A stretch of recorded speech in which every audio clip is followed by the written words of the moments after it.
The toy looked innocent at first glance, nothing more than a strange little doll with painted eyes too large for its head. Yet, within moments of hearing its name, *Lablabu*, a shiver lingered, a sensation so primal it almost felt like the word itself was wrong. It wasn't just a toy. It was a vessel. And the moment it entered a home, it carried shadows with it. Some claimed it whispered at night, others that its stitched smile widened when no one looked directly at it. Sarah didn't know any of those stories yet. All she knew was that she had found something unusual at the back of a dusty shop, and she wanted it for herself. It was a rainy afternoon, the kind of day when the city streets glistened with slick water and the air smelled faintly of rust and damp stone. Sarah ducked into the small thrift shop more to escape the drizzle than to shop. The bell above the door gave a tired jingle as she entered, and the scent of mothballs and aged wood wrapped around her like a damp cloak. She strolled past shelves lined with cracked teacups, rusted tools, and faded photographs of strangers long dead. Then, in the corner of a shelf, she noticed it. The doll was slumped forward, half buried beneath a broken porcelain figurine. Its body was sewn from gray fabric, seams uneven, stuffing bulging oddly in places. Its face was painted in crude strokes, 2 large black circles for eyes and a crooked stitched smile that looked more like a wound than an expression. Around its neck hung a tattered paper tag with one word scrawled in fading ink, Lablabu. She picked it up, suppressing a laugh. "Creepy little thing," she muttered. Something about it fascinated her. It wasn't pretty, wasn't charming, it was unsettling. And that was exactly what she liked about it. She carried it to the counter, expecting the old woman behind it to simply ring her up.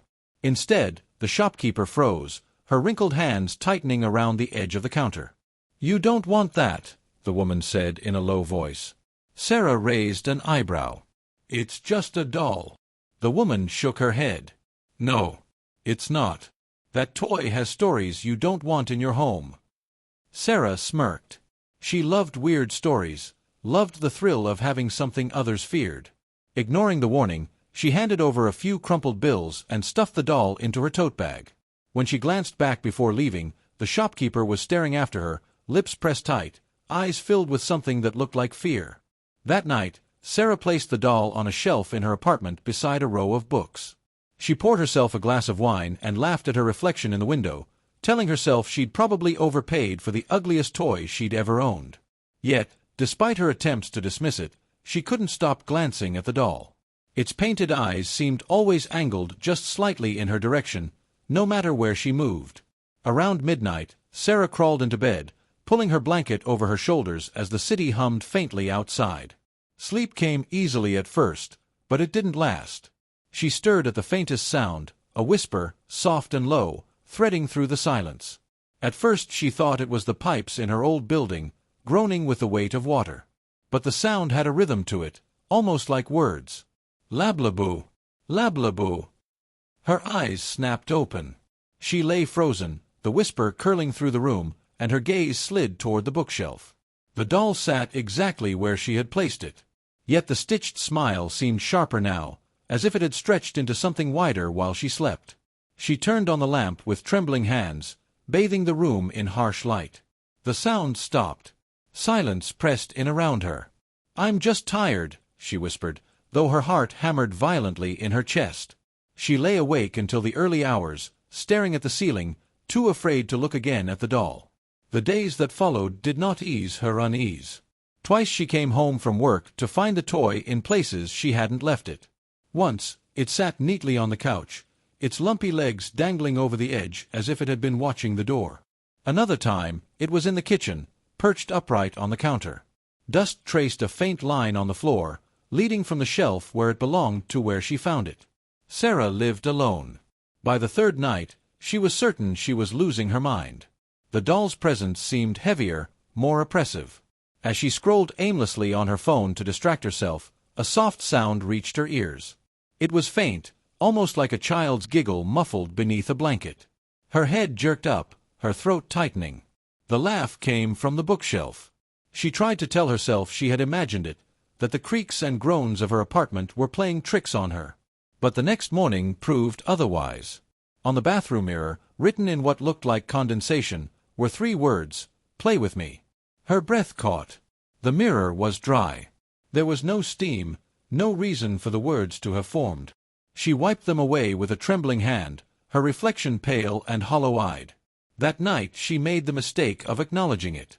Sitting across from the doll, its stitched grin frozen, she whispered, "What do you want?" The silence that followed was unbearable. She waited, heart pounding, as if expecting an answer. None came. But at exactly 3:07 a.m., she woke to the sound of footsteps, tiny, quick, childlike. They pattered across her living room floor and stopped right outside her bedroom door. The knob turned slowly, the door creaking open an inch at a time. In the faint glow of her nightlight, she saw it. The doll stood upright in the doorway. Not slumped. Not lying down. Standing, its black painted eyes locked on hers. Her scream lodged in her throat, too heavy to escape.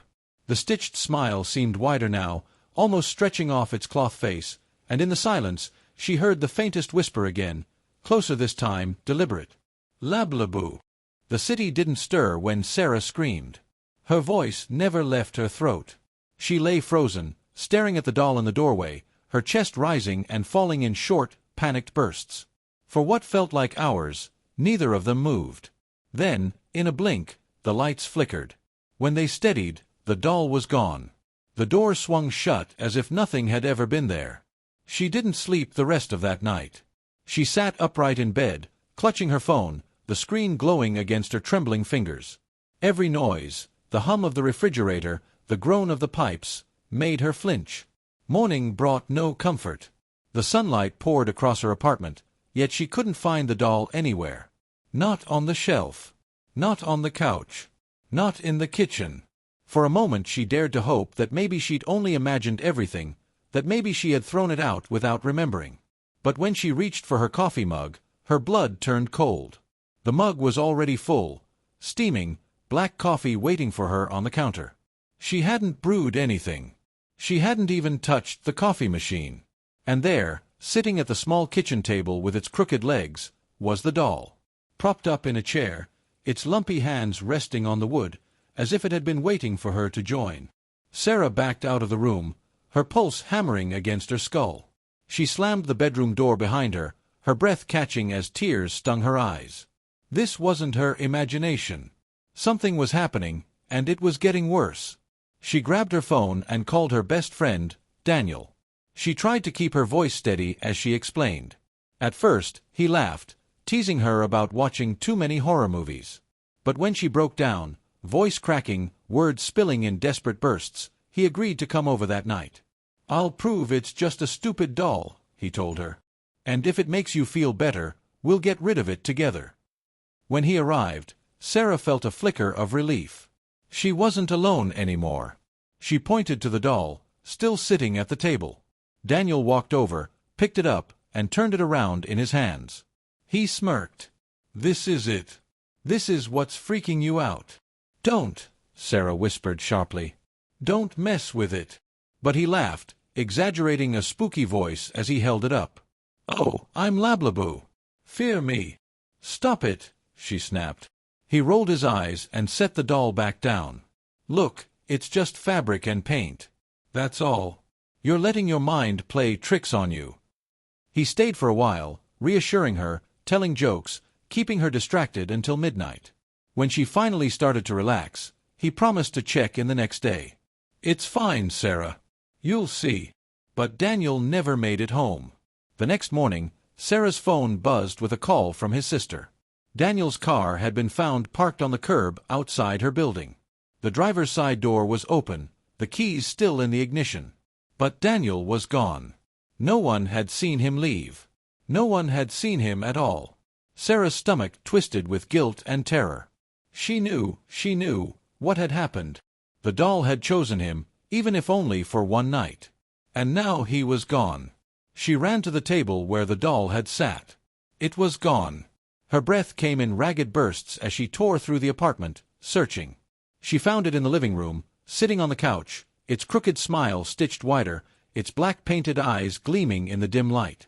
In its cloth lap rested something that made her knees buckle. Daniel's watch. She couldn't breathe. She staggered back, shaking her head, whispering, "No, no, no, no." That night, Sarah refused to stay in her apartment. She checked into a cheap motel on the outskirts of town, a place where the sheets smelled faintly of bleach and the buzzing neon sign outside flickered through the curtains. She left the doll locked inside her apartment, vowing never to go back. But at 3:07 a.m., the familiar sound woke her. The dripping. The smell of damp fabric. She turned on the lamp, her hands trembling. There it was, sitting in the chair by the desk, its gray body dripping water onto the carpet, its black eyes fixed on her. The stitched smile had widened again, stretching unnaturally across its face. Her phone lit up on the nightstand with a single new message. She didn't recognize the number. With shaking fingers, she opened it. A photo filled the screen, Daniel, standing in complete darkness, his eyes wide, his mouth open in a silent scream. And beside him, clutching his hand like a child, was the doll. Sarah dropped the phone, bile rising in her throat. When she looked back, the doll had moved closer. No longer in the chair. Now on the edge of her bed. "Play with me," it whispered, its voice a rasp of damp fabric and broken thread. Sarah screamed, lunging for the door, but it slammed shut before she could reach it. Sarah's scream bounced uselessly off the motel's paper-thin walls, swallowed by the buzz of the neon sign outside. The door rattled in its frame, refusing to budge under her frantic pulls. She pounded against it, nails scratching the cheap veneer, but the handle refused to turn. Behind her, the bed creaked. Her breath hitched. Slowly, she turned. The doll no longer sat on the edge of the bed. It stood upright on the mattress, cloth legs stiff, its stitched smile split impossibly wide. Water dripped from its fabric body, soaking the sheets beneath it, staining the cheap floral pattern with dark patches. "Play with me," it rasped again, louder this time, a child's voice broken through layers of static. Sarah's knees weakened. Her mind raced through impossible choices. Fight it, grab it, run. But when she blinked, it vanished. The bed was empty, the sheets soaked, and the air smelled of mildew. A sudden knock jolted her. She spun toward the door, heart racing. 3 sharp raps echoed through the room. She stumbled forward, yanked the handle, and found the door unlocked, swinging open into the quiet hallway. The motel corridor stretched in both directions, buzzing lights overhead. It was empty. But at the far end, near the exit sign, something small and gray leaned against the wall. The doll. Its head tilted to one side, eyes fixed on her. Sarah slammed the door shut, her pulse deafening in her ears. She turned back and screamed again. It was inside the room. The doll sat on the desk chair now, her phone resting in its lap. The screen glowed faintly, a single video playing.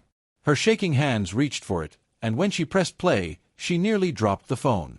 The footage was grainy, recorded in near darkness. A figure appeared, Daniel, his face pale, eyes wide with fear. He stumbled through what looked like a tunnel, his voice a whisper. "Sarah, if you see this, it doesn't stop. It doesn't let go.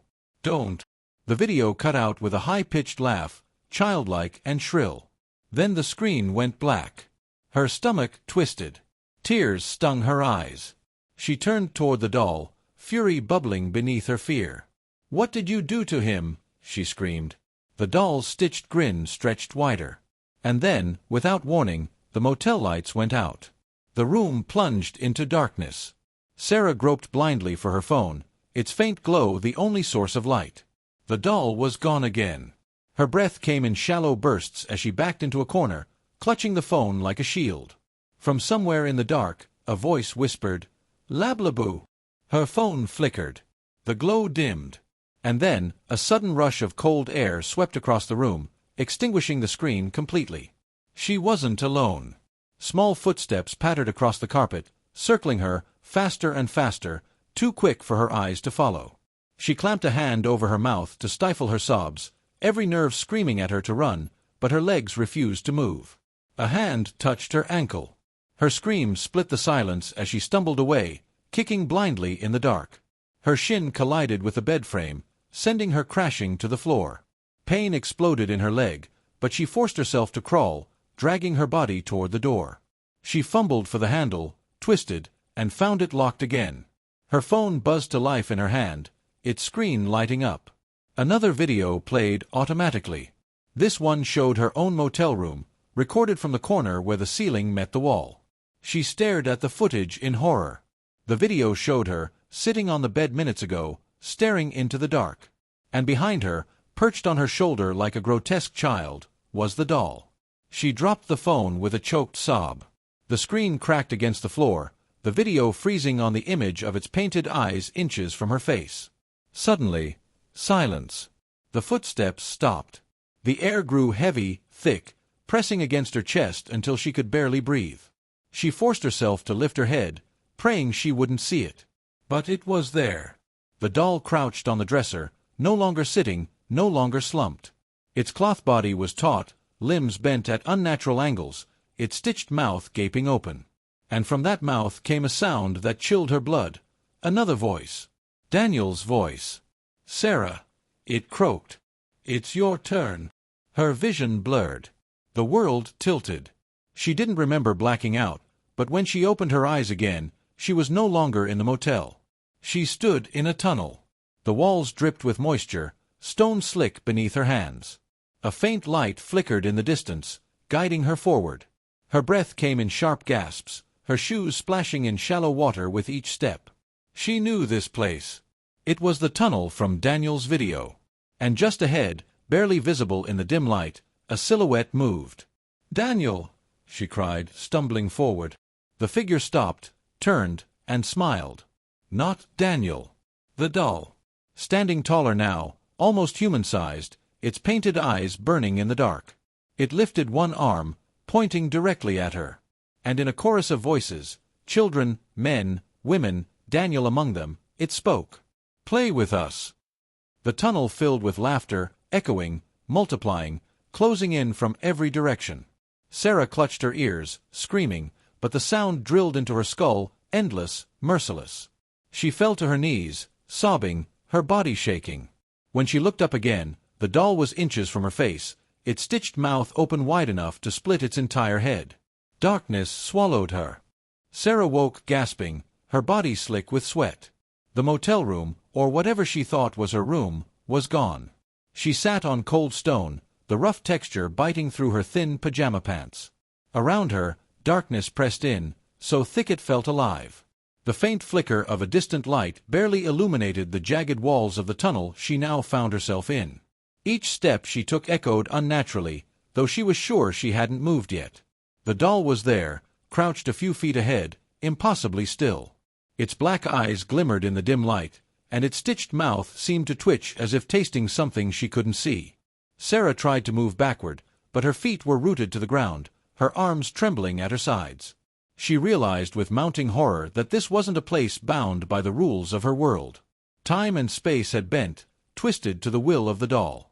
A sound erupted behind her, a soft giggle, then another, until the air was filled with whispers that sounded like dozens of children laughing from just beyond the walls. Their voices wrapped around her like smoke, curling into her hair, her ears, her very thoughts. And then one voice rose above the others, unmistakable and hollow, Daniel's. "Sarah, come play." Her chest tightened. She wanted to run, to escape, but every instinct screamed that there was nowhere to go. The tunnel stretched endlessly ahead, twisting and folding in ways that made her stomach churn. Water dripped from the ceiling, splashing into puddles that reflected shapes that weren't hers. "You can't leave," said a new voice, rasping like the scraping of fabric. She turned slowly. The doll was closer, somehow larger, now standing upright. Its arms were unnaturally long, reaching almost to the ground. Its eyes burned like coals, black yet alive, watching her every move. Sarah's knees buckled, and she sank to the floor, tears streaming down her face. "What do you want from me?" she whispered. Her voice cracked, swallowed by the echoing tunnel. The doll tilted its head, and from its mouth, Daniel's voice came again, trembling and distorted, "Play, or be left behind." From the shadows, shapes began to move, other dolls, other figures. They were faceless, stitched like the first doll but warped, twisted, some taller than human, some crawling on all fours. And behind them, she glimpsed fleeting images, children she had never seen, frozen mid-scream, trapped forever in the doll's gaze. Sarah scrambled backward, her hands slipping in the shallow water that coated the floor. Her foot struck something solid, a body, perhaps, or a doll mimicking one. She recoiled in horror. The things in the shadows were learning, moving closer with every heartbeat. She wanted to scream, but the sound caught in her throat, strangled by fear. "Play with us," Daniel's voice called again, closer now, merging with dozens of others. The dolls' stitched mouths twitched in unison, almost smiling, almost alive. One stepped forward, taller than the rest, eyes blacker than night. Sarah's chest seized. She recognized it. This was the first doll. Lablabu. The doll reached toward her with impossibly long arms. She stumbled backward and fell into a shallow puddle, water seeping into her clothes. Its eyes glimmered with anticipation, like a predator savoring the moment before the hunt. And then, without warning, the air shifted. A corridor opened up in the darkness, leading toward a faint glow. Sarah had no choice. She ran. The tunnel twisted, turning in impossible angles, leading her deeper into some labyrinthine nightmare. Shapes flickered on the walls, faces, hands, screaming mouths, but she kept moving. Behind her, the whispers grew louder, more insistent, urging her to stop, to turn, to play. Finally, she burst into a chamber illuminated by a sickly green light. The floor was littered with toys, dolls, pieces of cloth and plastic scattered like remnants of a battlefield. And in the center, suspended above the ground, was a figure she couldn't quite see. Her stomach lurched as recognition struck. It was Daniel, or what remained of him. He hung limply, bound by threads, his eyes wide and hollow, stitched slowly across his face by unseen hands. Lablabu hovered near him, twitching and alive, moving like a puppet master. Its stitched mouth opened wide, and a sound unlike any human voice filled the chamber, a chorus of whispers, each word echoing in her skull. "You belong here. Sarah belongs here." Sarah's legs trembled. She fell to her knees, sobbing, her mind screaming. The dolls moved closer, their motions jerky yet deliberate. She clawed at the stone floor, desperate, searching for a way out, but there was none. This place had no exit. "You can still play," the doll whispered, Daniel's voice layered within it. "Or, you can join him." Sarah felt a pull, a magnetic force dragging her forward. She screamed, but the sound was drowned in the chorus of voices, the twisted laughter of the trapped, and the wet, slapping footsteps of the dolls moving around her. She struggled, tears blinding her, heart hammering, lungs burning. And then she understood. The dolls didn't just want to play, they wanted to consume, to transform. Each person they trapped became part of their game, stitched and twisted into the endless labyrinth of their world. And now, she was next. The first stitch appeared at her shoulder, cold and sharp, biting into her skin. She screamed, writhing, fighting against the invisible hands that pulled her forward.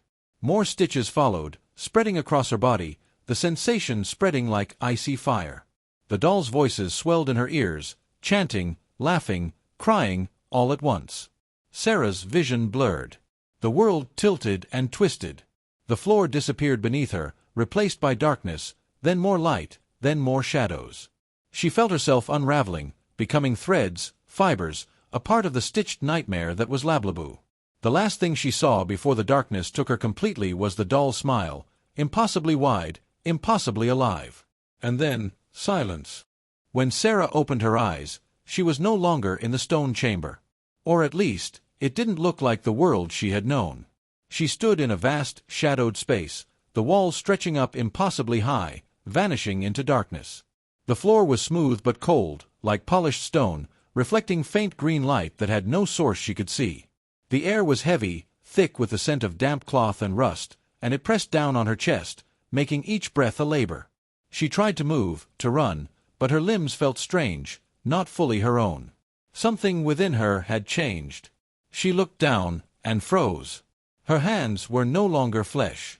Threads wound around her fingers like veins, her skin mottled and gray, stitched in places she didn't recognize. Panic clawed at her throat as she stumbled backward, testing her movements. Every motion was unnatural, jerky, yet deliberate, as if the doll's world had begun to rewrite her very body. Then she saw them. A line of figures standing in the distance, still, silent, each one unmistakably human yet grotesquely transformed. Daniel was among them, his eyes hollow, stitched across his cheeks, arms hanging at impossible angles. Others she didn't know, people she had seen in fleeting news reports or passed in the streets, now trapped, stitched, part of the doll's growing army. From the shadows, Lablabu emerged, larger than before, its stitched smile stretching wide enough to threaten the floor.